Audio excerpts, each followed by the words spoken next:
जय हिंद साथियों, welcome to self study classes with Sumit Jain YouTube channel में आप सभी का स्वागत है।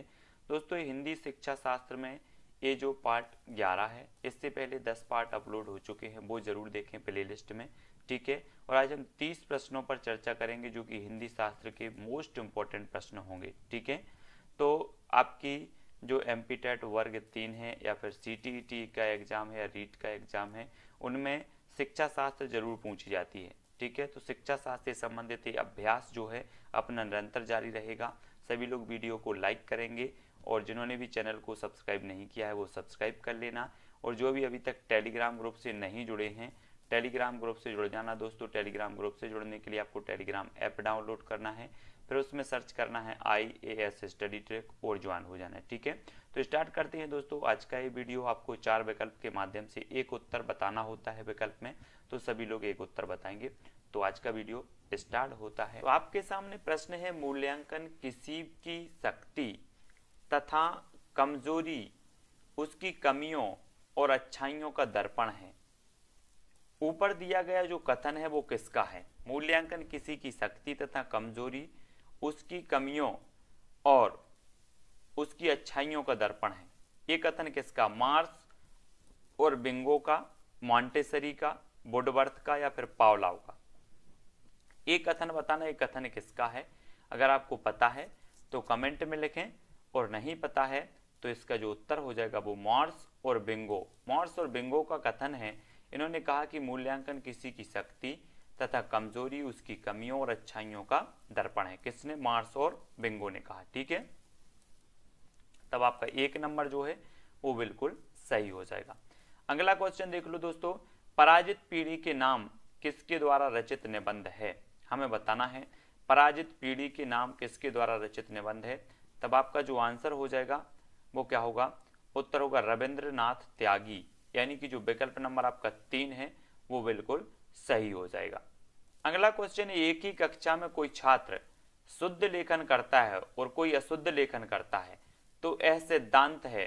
तो किसका सिद्धांत है? आपको बताना है कि कक्षा एक ही है और कोई छात्र शुद्ध लेखन कर रहा है और कोई छात्र अशुद्ध लेखन कर रहा है, तो ये कौन सा सिद्धांत है? चयन का सिद्धांत, अनुपात एवं क्रम का सिद्धांत, व्यक्तिक भिन्नता का सिद्धांत या अभिप्रेरणा एवं रुचि का सिद्धांत? प्रश्न क्रमांक 3 और 4 विकल्पों में से आपको उत्तर बताना है। तब आपका जो राइट आंसर हो जाएगा वो क्या हो जाएगा दोस्तों? वो हो जाएगा व्यक्तिक भिन्नता। व्यक्तिक भिन्नता का सिद्धांत, यानी कि जो आपका विकल्प नंबर 3 है वो बिल्कुल सही हो जाएगा, ठीक है। अगला क्वेश्चन है, शिक्षण को प्रभावशाली बनाने वाली सामग्री है तो कौन सी है? उपरोक्त सभी, केवल ब्लैक बोर्ड, केवल पाठ्य पुस्तक या फिर मानचित्र? तो शिक्षण को प्रभावशाली बनाने वाली जो सामग्री है वो क्या है?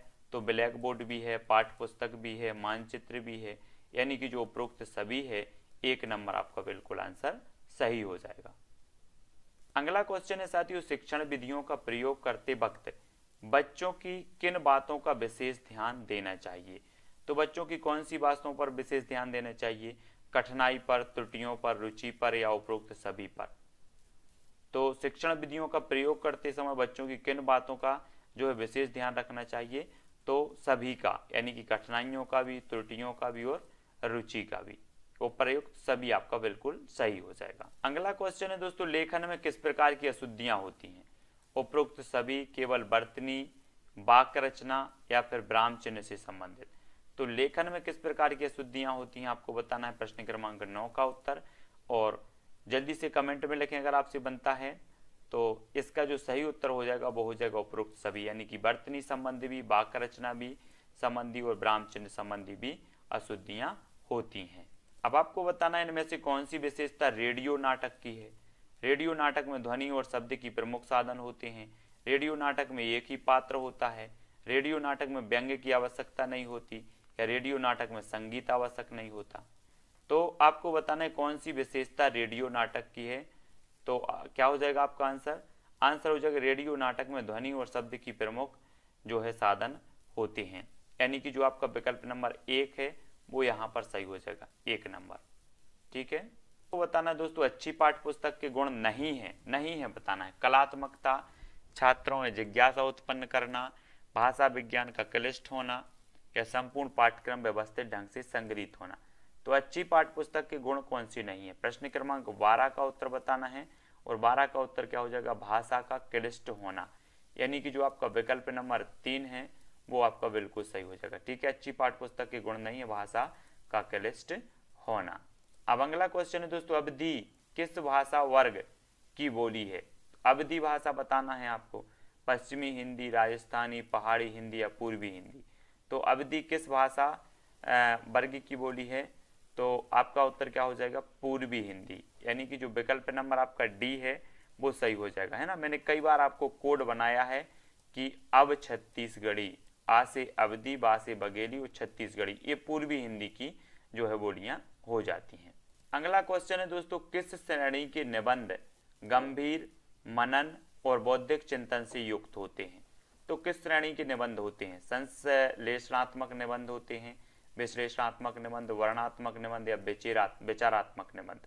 आपका प्रश्न है किस श्रेणी के निबंध गंभीर, मनन और बौद्धिक चिंतन से युक्त होते हैं? तो किस प्रकार के निबंध होते हैं? 4 विकल्प हैं, 4 में से चयन करना है। तब आपका राइट जो आंसर हो जाएगा वो क्या हो जाएगा? विचारात्मक जो निबंध होते हैं वो गंभीर चिंतन और मनन बौद्धिक चिंतन से संबंधित या युक्त होते हैं। ठीक है, अगला क्वेश्चन है दोस्तों, मौखिक अभिव्यक्ति का उदाहरण नहीं है? अंत्याक्षरी, पत्र लेखन, घटना वर्णन या चुटकुले सुनना? तो मौखिक अभिव्यक्ति का उदाहरण नहीं है हमें बताना है। तब आपका राइट आंसर क्या हो जाएगा? तो आपका बिल्कुल सही आंसर क्या हो जाएगा? पत्र लेखन। पत्र लेखन ये मौखिक अभिव्यक्ति का उदाहरण नहीं है, यानी कि जो विकल्प नंबर आपका 2 है वो यहाँ पर बिल्कुल सही हो जाएगा। ठीक है, अगला क्वेश्चन है, भाषा विकास का दूसरा चरण है सुनना, पढ़ना, लिखना, पढ़ना, बोलना या फिर लिखना? तो आपको बताना भाषा विकास का दूसरा चरण कौन सा है। अगर आपसे बनता है तो कमेंट में जरूर लिखें। प्रश्न क्रमांक 29 का जो आंसर हो जाएगा साथियों वो क्या होगा? बोलना। बोलना यानी कि जो विकल्प नंबर 3 है ये भाषा विकास का दूसरा चरण माना जाता है, बोलना। ठीक है, 3 नंबर आपका बिल्कुल सही आंसर हो जाएगा। अगला क्वेश्चन है, भाषा शिक्षण में मूल्यांकन की आवश्यकता पड़ती है? उपरोक्त सभी, यानी कि छात्रों की असफलता को जानने में, छात्रों की क्षमता और कमजोरियों को जानने में, या फिर शिक्षण प्रक्रिया को सफल व प्रभावी बनाने में? तो भाषा शिक्षण में जो मूल्यांकन की आवश्यकता पड़ती है वो विकल्प नंबर जो 1 है वो बिल्कुल सही हो जाएगा, है ना। इन सभी में पड़ती है। ठीक है, तो 1 नंबर आपका बिल्कुल सही होगा। अगला क्वेश्चन है, भाषा शिक्षण के बोलचाल के सिद्धांत द्वारा भाषा सीखने में कम समय लगता है, भाषा सीखने में अस्थिरता होती है, भाषा सीखने में कठिनाई होती है, भाषा सीखने में अधिक समय लगता है? तो भाषा शिक्षण के बोलचाल के सिद्धांत द्वारा क्या होता है? ये 4 विकल्प हैं और 1 का चयन आपको करना है। तो उत्तर बताएं कमेंट में 1, 2, 3 लिख करके, क्या हो जाएगा इसका सही उत्तर?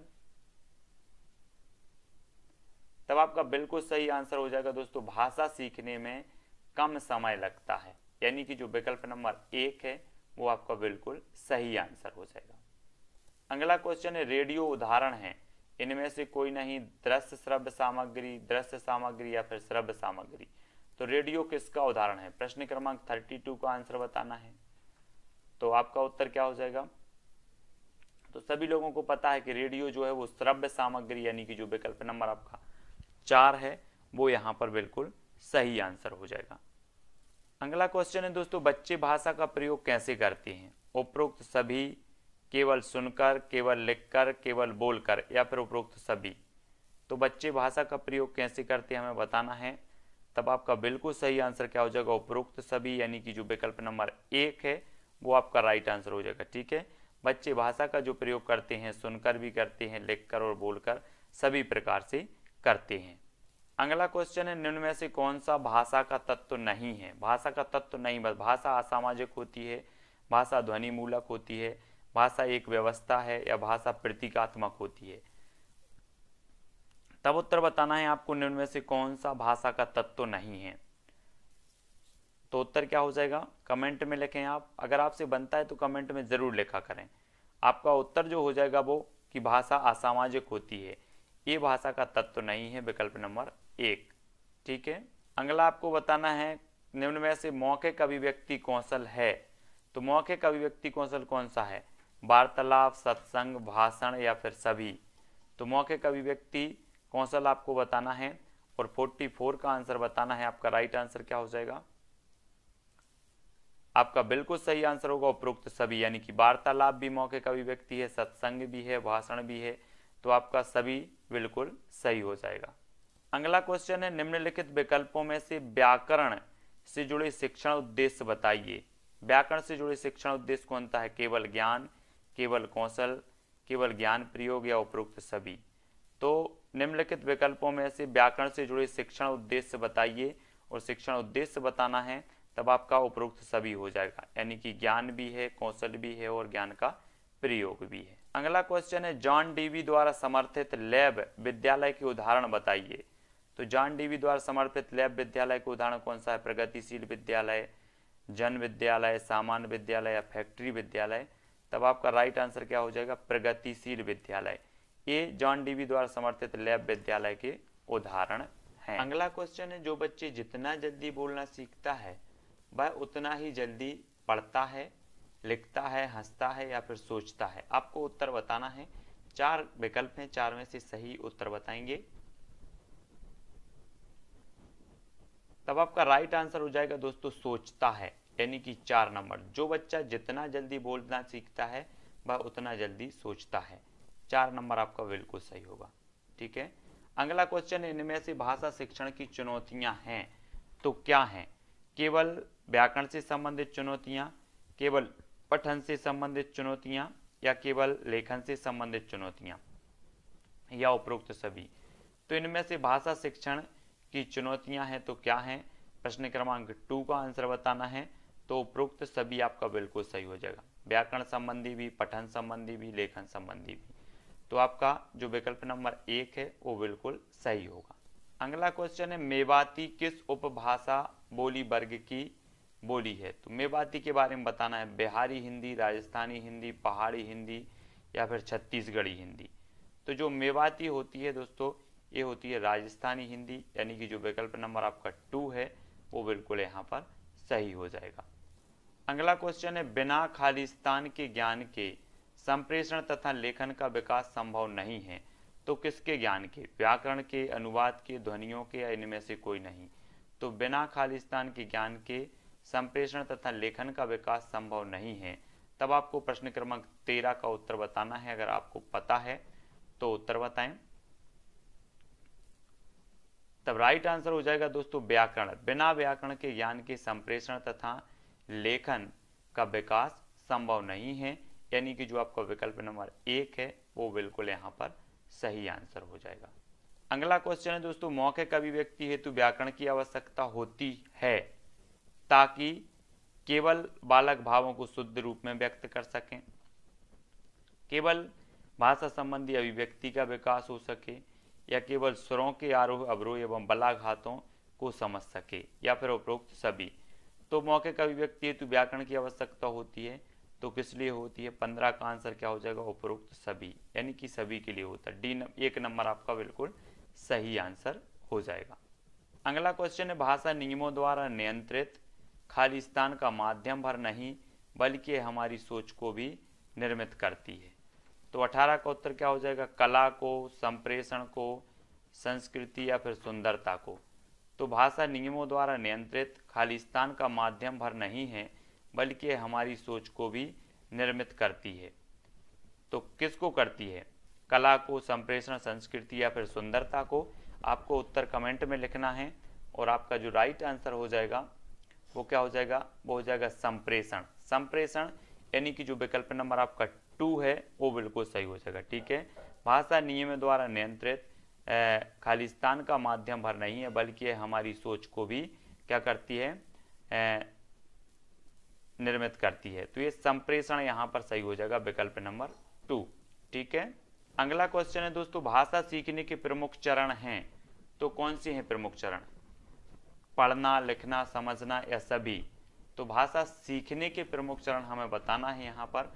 तब आपका राइट आंसर क्या होगा आपसे बनता है तो कमेंट में लिखें और आपका जो उत्तर हो जाएगा वो हो जाएगा उपरोक्त सभी, यानी कि जो 1 नंबर है बिल्कुल सही। भाषा सीखने के प्रमुख चरण होते हैं पढ़ना भी, लिखना भी और समझना भी। ठीक है। उपरोक्त सभी आपका राइट आंसर हो जाएगा। अगला क्वेश्चन है दोस्तों, भाषा शिक्षण का लक्ष्य है तो क्या है? अध्ययन अध्यापन का विकास, मानवीय संवेदना का विकास, भाषा की समझ और अभिव्यक्ति का विकास, या अर्थोपार्जन एवं यश प्राप्त करना। तो भाषा शिक्षण का लक्ष्य क्या है? प्रश्न क्रमांक 20 का आंसर, तब आपका राइट आंसर क्या हो जाएगा? भाषा की समझ और अभिव्यक्ति का विकास, यानी कि जो विकल्प नंबर आपका 3 है वो सही होगा। भाषा शिक्षण का लक्ष्य होता है भाषा की समझ और अभिव्यक्ति का विकास। ठीक है, अगला क्वेश्चन है, भाषा के स्थानीय भेद से प्रयोग भेद में जो अंतर पड़ता है उसे कौन सी भाषा कहते हैं? भाषा के स्थानीय भेद से प्रयोग भेद में जो अंतर पड़ता है उसे कौन सी भाषा कहते हैं? अवधि, मानक भाषा, मुख्य बोली या फिर विभाषा। तो भाषा के स्थानीय भेद से प्रयोग भेद में जो अंतर पड़ता है उसे कौन सी भाषा कहा जाता है? तब आपका बिल्कुल सही आंसर होगा विकल्प नंबर 4, यानी कि विभाषा कहा जाता है। ठीक है, 4 नंबर आपका बिल्कुल सही हो जाएगा। अगला क्वेश्चन आपको बताना है, भाषा कौशल का एक प्रकार नहीं है, संचार, लेखन, श्रवण या फिर वाचन। तो भाषा कौशल का एक प्रकार नहीं है तो कौन सा नहीं है? संचार, लेखन, श्रवण या फिर वाचन। तब आपका बिल्कुल सही आंसर होगा संचार। संचार यानी कि 1 नंबर। भाषा कौशल का एक प्रकार नहीं है तो कौन नहीं है? संचार। लेखन, श्रवण और वाचन ये सभी हैं, संचार नहीं है, यानी कि जो 1 नंबर है वो बिल्कुल आपका सही हो जाएगा। आपको बताना है भाषा कौशल के कितने चरण हैं? 4 हैं, 5 हैं, 2 हैं या फिर 3 हैं? भाषा कौशल के चरण बताना है हमें। तो भाषा कौशल के कितने चरण होते हैं सभी लोगों को पता है, और आपका जो उत्तर हो जाएगा वो क्या हो जाएगा? 4, यानी कि जो 1 नंबर है वो सही होगा। भाषा कौशल के जो चरण होते हैं वो 4 चरण होते हैं, 1 नंबर राइट आंसर होगा। अगला क्वेश्चन है दोस्तों, अधिगम से तात्पर्य है सीखना, अर्जित करने से, अनुकरण से या रटकर विषय वस्तु को याद करने से। तो अधिगम से क्या तात्पर्य है? तब आपका सही उत्तर क्या होगा? अधिगम का अर्थ ही होता है क्या? सीखना, यानी कि जो 1 नंबर है वो आपका बिल्कुल सही आंसर हो जाएगा। अगला क्वेश्चन है दोस्तों, निम्नलिखित में से छात्रों के लिए उपयुक्त दृश्य श्रव्य सामग्री है तो कौन सी है? रेडियो, टेप रिकॉर्डर, मानचित्र, ग्लोब, ब्लैक बोर्ड, कंप्यूटर या मोबाइल वीडियो गेम्स। आपको दृश्य श्रव्य बताना है, कौन सी उपयुक्त दृश्य श्रव्य सामग्री है। तो 1, 2, 3, 4 इस प्रकार से आपको कमेंट में लिखते जाना है और अपना आकलन करते जाना है। तो आपका बिल्कुल सही आंसर होगा ब्लैक बोर्ड और कंप्यूटर। ब्लैक बोर्ड और कंप्यूटर ये दृश्य श्रव्य सामग्री हैं, है ना, यानी कि जो 3 नंबर है वो आपका बिल्कुल सही हो जाएगा। ठीक है, 3 नंबर। अगला क्वेश्चन है दोस्तों, सहायक सामग्री का जनक माना जाता है जॉनसन को, मॉन्टेसरी, प्याजे या फिर फ्रोवेल को। तो सहायक सामग्री का जनक किसे माना जाता है? प्रश्न क्रमांक 40, और आपका जो राइट आंसर हो जाएगा वो क्या हो जाएगा? फ्रोवेल। फ्रोवेल को माना जाता है सहायक सामग्री का जनक, यानी कि जो 4 नंबर है वो बिल्कुल आपका सही आंसर हो जाएगा। अगला क्वेश्चन है, बालकों को करके सीखने में आनंद का अनुभव किस सिद्धांत के अंतर्गत होता है? व्यक्तिगत भिन्नता के सिद्धांत के, क्रियाशीलता के सिद्धांत के, समन्वय का सिद्धांत या अनुकरण का सिद्धांत। बालकों को करके सीखने में आनंद का अनुभव किस सिद्धांत के अंतर्गत होता है? तो आपका राइट आंसर क्या हो जाएगा? क्रियाशीलता। क्रियाशीलता यानी कि जो विकल्प नंबर 2 है वो सही होगा। बालकों को करके सीखने में आनंद का अनुभव होता है क्रियाशीलता के सिद्धांत में। अगला क्वेश्चन है, ग्राफ नीचे दिए गए विकल्पों में से किसका उदाहरण है? केवल श्रव्य सामग्री, केवल दृश्य सामग्री, केवल दृश्य श्रव्य सामग्री या उपरोक्त सभी। तो आपको बताना है ग्राफ के बारे में, नीचे दिए गए विकल्पों में से किसका उदाहरण है। तब कमेंट में लिखें आप, 4 विकल्प हैं, जल्दी जल्दी से सभी लोग लिखेंगे और उत्तर हो जाएगा आपका क्या? केवल दृश्य सामग्री। केवल दृश्य यानी कि जो विकल्प नंबर आपका 3 है, जो बहुत सारे लोगों ने 3 बताया, बिल्कुल सही है, दृश्य सामग्री। ठीक है, अगला क्वेश्चन है दोस्तों, रूप सृष्टि करने वाली शक्ति खालिस्तान है, जीवन के विविध दृश्यों को सामने प्रस्तुत करना इसी का काम है। तो किसका है? कल्पना का, अर्थ का, बुद्धि का या फिर शब्द तत्व का। रूप सृष्टि करने वाली जो शक्ति है वो कौन सी शक्ति है? कल्पना है कि अर्थ तत्व है या फिर बुद्धि तत्व है? तब आपका राइट आंसर क्या होगा? कल्पना तत्व। कल्पना यानी कि 1 नंबर। रूप सृष्टि करने वाली शक्ति कल्पना तत्व है, 1 नंबर आपका यहाँ पर बिल्कुल सही आंसर हो जाएगा। अगला क्वेश्चन है, हिंदीतर भाषी छात्रों की मातृभाषा को जानना शिक्षक के लिए आसान है, सामान्य है, चुनौतीपूर्ण है या फिर विशिष्ट है? तो हिंदी तरभाषी छात्रों की मातृभाषा को जानना शिक्षक के लिए क्या है? तब आपका राइट आंसर होगा चुनौतीपूर्ण। चुनौतीपूर्ण यानी कि जो विकल्प नंबर आपका 3 है वो बिल्कुल यहाँ पर सही हो जाएगा।